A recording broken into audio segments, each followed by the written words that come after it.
রাজনৈতিক দলগুলোর যে আলোচনা তাতে আজকে তিনটি বিষয়ে আমরা আলোচনা করতে চেয়েছিলাম। আলোচ্য সূচিতে তিনটি বিষয় ছিল। তার একটি হচ্ছে নির্বাচনী এলাকার সীমানা নির্ধারণ, তত্ত্বাবধায়ক সরকার এবং রাষ্ট্রপতির ক্ষমা প্রদর্শনের বিষয়। এর মধ্যে দুটো বিষয়ে আমরা আলোচনা করতে পেরেছি এবং আমরা অত্যন্ত আনন্দিত যে আজকে একটি বিষয়ে রাজনৈতিক দলগুলোর সঙ্গে আলোচনায় বড় রকমের সাফল্য অর্জিত হয়েছে, একটি ঐক্যমত্য প্রতিষ্ঠিত হয়েছে। সেটি হচ্ছে নির্বাচনী এলাকার সীমানা নির্ধারণ বিষয়। আপনারা নিশ্চয়ই জানেন যে সীমানা নির্ধারণ বিষয়টি অত্যন্ত গুরুত্বপূর্ণ একটি সুষ্ঠু, অবাধ, গ্রহণযোগ্য নির্বাচনের জন্য, এবং এ নিয়ে অতীতে বিভিন্ন রকম বিতর্ক তৈরি হয়েছিল। সে কারণেই ঐকমত্য কমিশনের কাছে এটা অত্যন্ত গুরুত্বপূর্ণ বিষয় বলে বিবেচিত হয়েছে এবং রাজনৈতিক দলগুলো একে গুরুত্বপূর্ণ বিবেচনা করে আজকে আলোচনার মধ্য দিয়ে একমত হতে পেরেছে।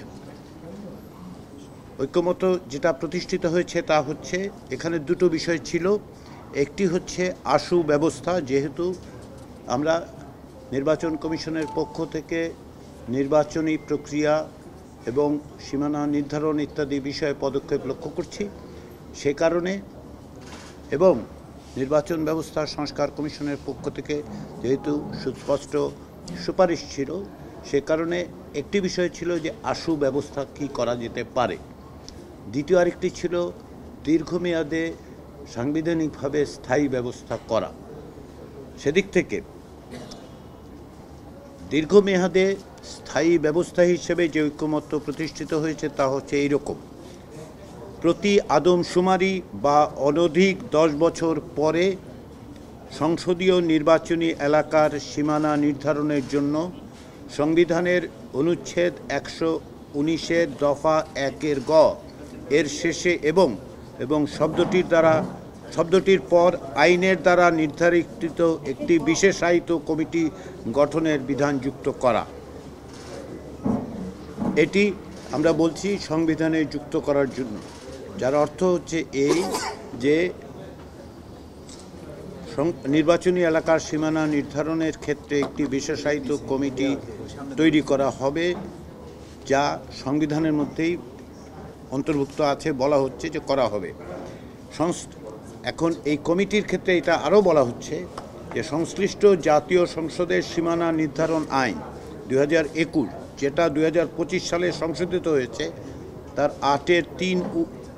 8-3-এর সঙ্গে যুক্ত করে ওই কমিটির গঠন ও কার্যপরিধি নির্ধারণ করা হবে।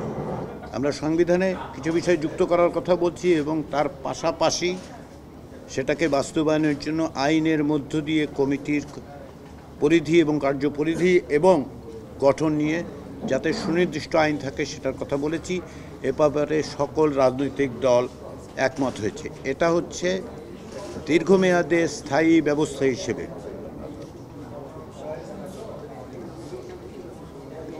আশু বিষয় হিসেবে যেটা বলা হয়েছে সেটা এইরকম: ত্রয়োদশ জাতীয় সংসদ নির্বাচনের জন্য নির্বাচন কমিশনের সহায়তায় যথাযথ দক্ষতা সম্পন্ন ব্যক্তিদেরকে নিয়ে একটি বিশেষায়িত কমিটি গঠন, যদি ইতিমধ্যেই তা গঠিত হয়ে থাকে তবে তা প্রয়োজনীয় পরিবর্তন সাধন করে এবং সেই কমিটির পরামর্শক্রমে সংসদীয় এলাকার সীমানা নির্ধারণ করা।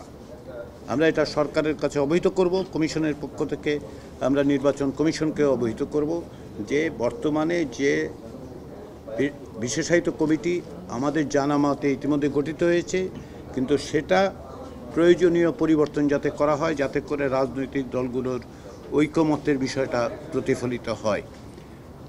এর বাইরে তত্ত্বাবধায়ক সরকার নিয়ে আলোচনা হয়েছে, আমাদের দ্বিতীয় বিষয়। আজকের আলোচনায় এটা স্পষ্ট, বাংলাদেশের সকল রাজনৈতিক দল তত্ত্বাবধায়ক সরকার পুনঃপ্রতিষ্ঠা করার ব্যাপারে অভিন্ন মত পোষণ করেন এবং একটি সুনির্দিষ্ট ঐকমত্য আছে। এর গঠন এবং কাঠামো বিষয়ে আমরা আলোচনা করেছি, এর এখতিয়ার নিয়ে আলোচনা করেছি, যেটা কতদিন থাকবে সেই আলোচনায় বিভিন্ন রকম মতামত এসেছে এবং যেহেতু দুটো সুপারিশ ছিল, সংবিধান সংস্কার কমিশনের পক্ষ থেকে সুপারিশ ছিল 90 দিনের, নির্বাচন সংক্রান্ত সংস্কার কমিশনের ছিল 120 দিনের, এই সমস্ত সময় পরিধি বিষয়ে আলোচনা হয়েছে। কোন প্রক্রিয়ার মধ্য দিয়ে প্রধান উপদেষ্টাকে নিয়োগ করা হবে সেটা নিয়েও কথা হয়েছে। এতে দেখা গেছে যে এই আলোচনায় রাজনৈতিক দলগুলো অনেক কাছাকাছি এসেছে।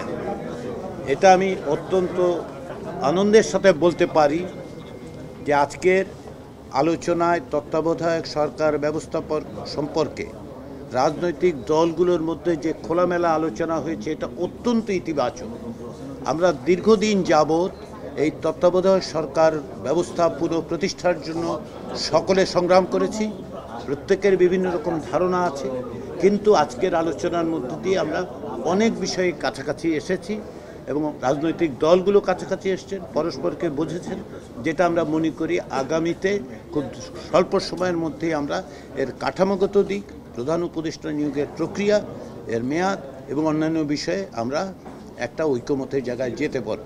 এটা আমাদের দৃঢ় বিশ্বাস, আমাদের আশা, এবং সেদিক থেকে আমার যেটা সুস্পষ্টভাবে বলার তাগিদ অনুভব করছি, আজকের মধ্য দিয়ে, আজকের সারাদিনের অর্জনের মধ্য দিয়ে আমরা যেটা বলতে পারি যে আমাদের আলোচনা খুব ইতিবাচকভাবে অগ্রসর হচ্ছে এবং আমরা আশা করছি রাজনৈতিক দলগুলোর এই মর্মে সহযোগিতা অব্যাহত থাকলে আমরা জুলাই মাসের মধ্যে একটা সনদ, জাতীয় সনদ তৈরি করতে পারব।